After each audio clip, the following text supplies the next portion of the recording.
I'm calling this my neglected bike because this is my 2013 Honda CRF 250L, and it's June 21st today, and I haven't ridden this bike in maybe 5 weeks and maybe once in the last 2 months.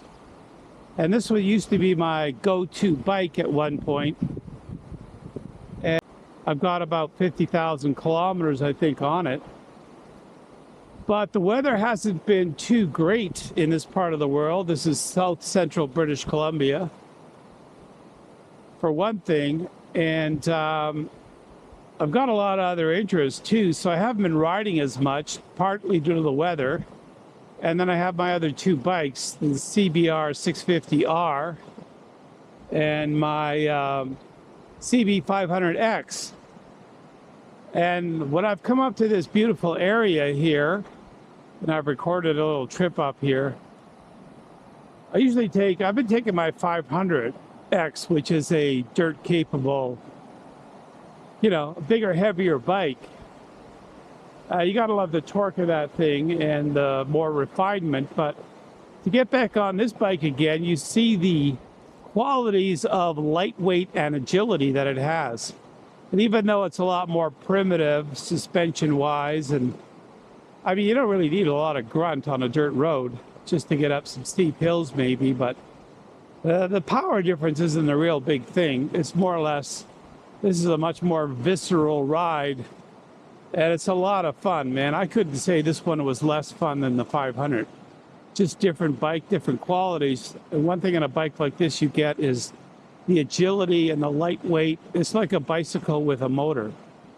So it's good to reacquaint myself with used to be my go-to bike that I take almost everywhere and ride it 3, 4, 5 times a week. But I've been, doing a lot of bicycling actually with my e-bikes. And that's taking time up in the afternoon. I'll ride 20 to 30 kilometers a day on that. And I think a lot of the reason why people ride a motorcycle or get out into the wilderness is to get some peace and quiet by themselves. And I can ride one of my e-bikes into the very quiet areas that we have around here.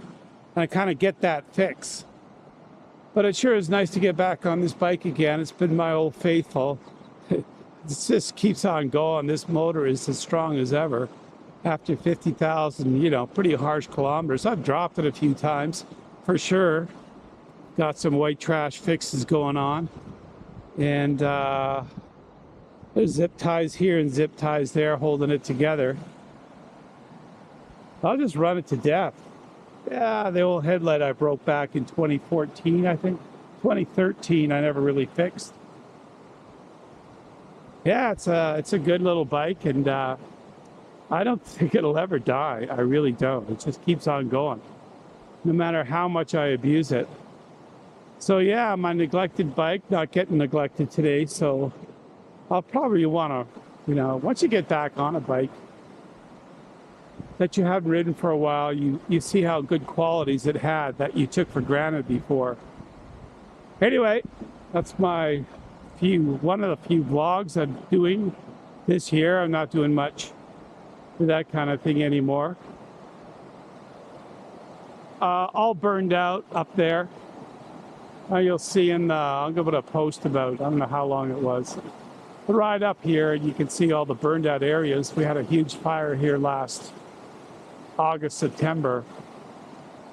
And a lot of this pristine wilderness is just burned. That's the way it goes. It's bound to happen.